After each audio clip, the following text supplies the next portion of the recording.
Pag-usapan natin ang sagot ng kampo ni VP Sara Duterte kasama ang dating dean ng FEU Institute of Law, si Attorney Mel Santamaria.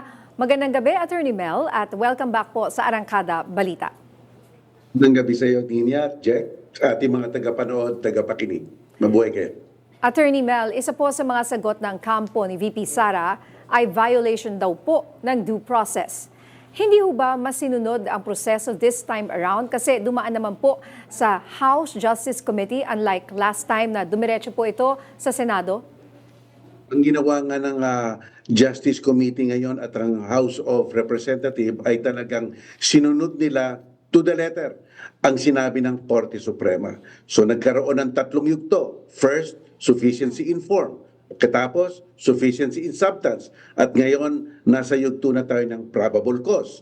Kaya nga, sabi rin ng Korte Suprema, bigyan yun ng pagkakataon si VP Sara na sumagot. Ayun na nga, sumagot na nga siya kahapon. At nag-waive na nga ang nagpo-prosecute dun sa reply nila. So, malinaw naman na sumunod sa alituntunin ng Korte Suprema ayon sa nung nakaraang desisyon. Kaya, hindi ko alam kung bakit sinasabing wala daw due process. No?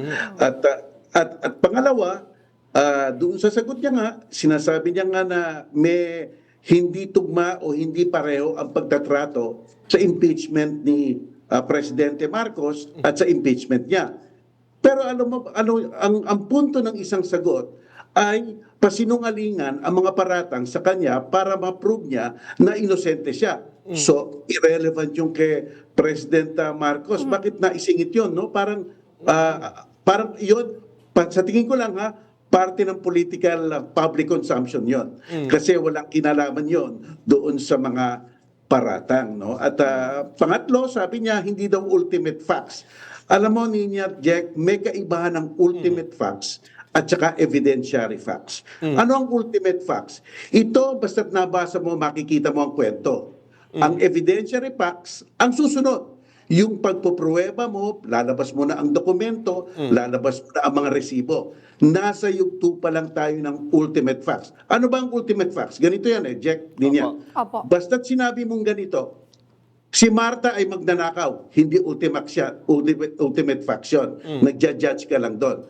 Pero kung sinabi mo ganito, si Marta kinuha niya 10,000 pesos kay Pedro na hindi niya naman pag-aari.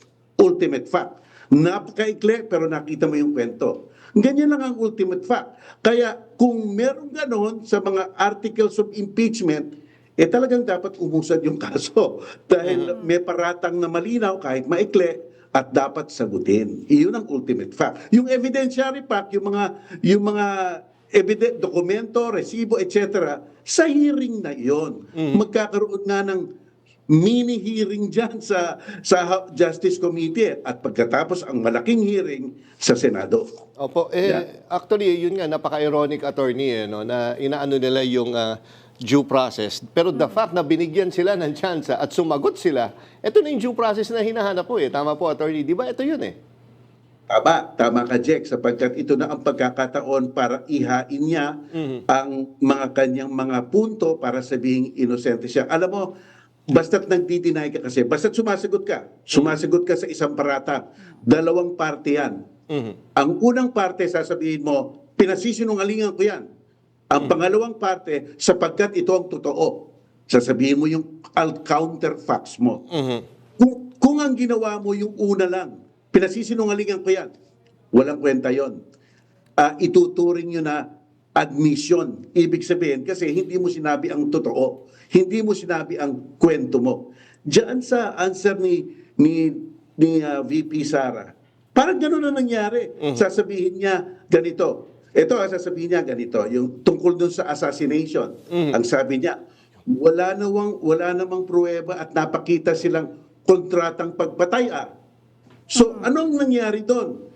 Sa kagustuhan niya mag-deny, umamin siya na merong mga sinabi siya na ang titignan nyo na lang kung serious yan o hindi.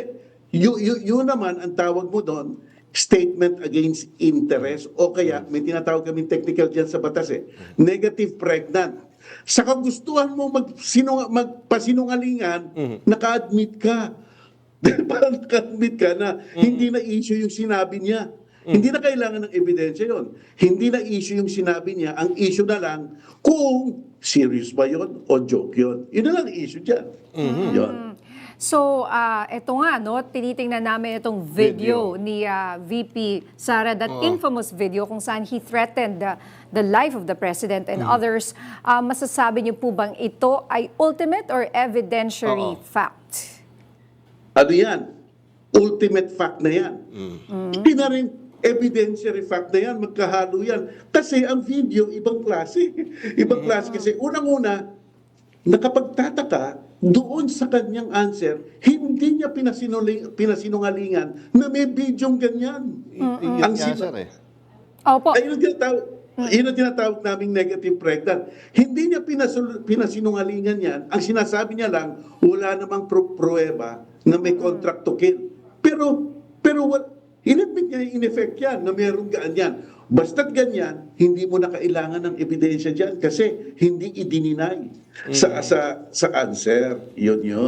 Kaya nga, so, Kasi yun nga sinasabi. Ang gusto nilang palabasin ay hindi siya seryoso or joke lang, Oo. di ba?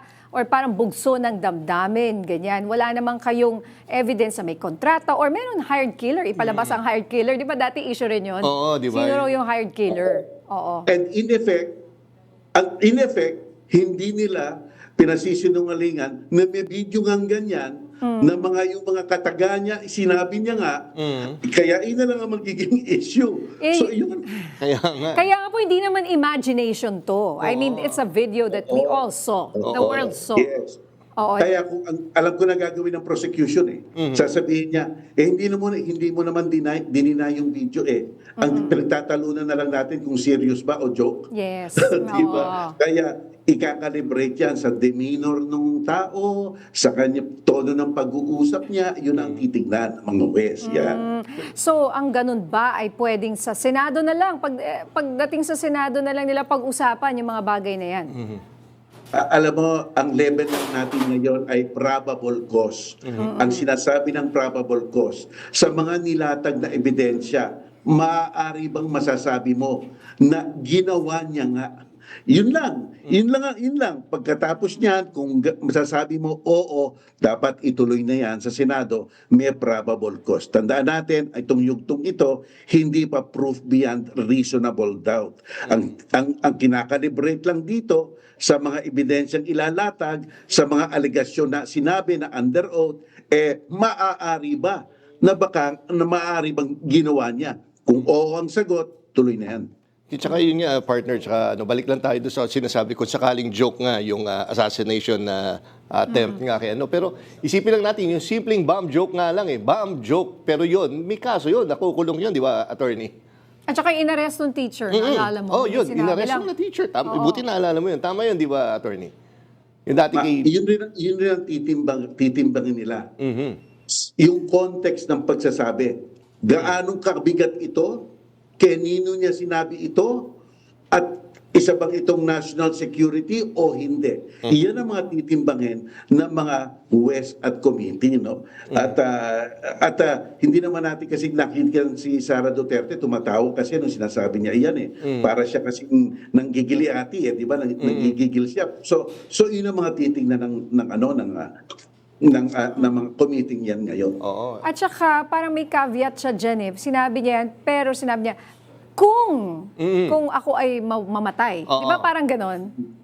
So, intayin muna siya mamatay bago niya ito ipagawa. Kaya nga Oo. Yes, oo, yun nga. Pero ang grave threats nga, basta kung tuturing yung grave threats, hindi material kung may kondisyon o walang kondisyon. Ang yung pagbabanta. Diba? So iyon ang mga titignan ng Justice Committee dyan. Oo, and Attorney Mel, no, doon sa isa din nung binasa ko, yung naging, yung sagot nga ni VP Sara, yung sinasabi niya sa Supreme Court na nadesisyon na daw to Kumbaga, parang na-dismiss na to. Pero, di ba, malinaw naman po ako, hindi naman ako abogado, pero pagkakaintindi ko, on a technicality, kaya siya nagkaroon ng problema, hindi dahil doon sa merit, hindi yata po na-discuss yung merit doon sa Supreme Court. pa ka dyan, Jack. Ang issue lang sa Supreme Court yun na ba ay pangalawa, pangatlo, o pang-apat na initiation? Kasi kung pangalawa na yan o pangatlo, bawal yan. Yun lang ang issue dun Di ba? At sabi pa ng Korte Suprema, hindi namin inuhusgahan ang kung may sala o walang sala si Sara Duterte sapagkat iyan ay puder ng House of Representatives. Malinaw naman yun Technicality yon, hindi merits yun. Kaya pwede mo pa talagang i-file yun. Okay, at last, yung isang nag-file po ng impeachment complaint, sinabi niya na hindi na sila magre-reply. Kasi tinawag nila ang sagot ni VP Sara bilang non-answer. Ano po ang reaksyon ninyo dito? Alam mo, meron sa ating meron sa patakaran ng ebidensya na kung general admission lang, general denial pala sa ating rules of evidence, kung general denial pa ang ginawa mo, wala namang pagsasalaysay kung ano ang totoo, itinuturing yang admission. So therefore, kaya sila nag-waiver siguro para una, mapabilis ang proceeding. Pangalawa, matali na si BP Sara sa kanyang mga admission. At pangatlo, sila ang may last say. Nag-waiver sila.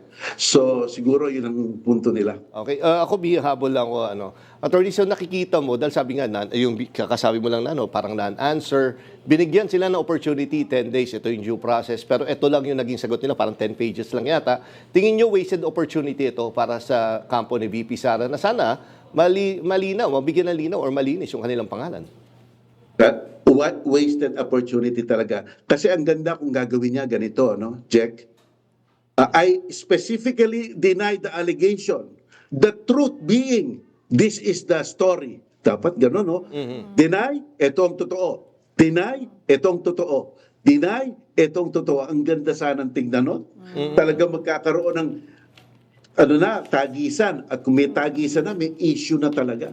So, sayang yung pagkakataon. Kaya Okay. All right. Maraming salamat, Attorney Mel Santamaria. Thank you.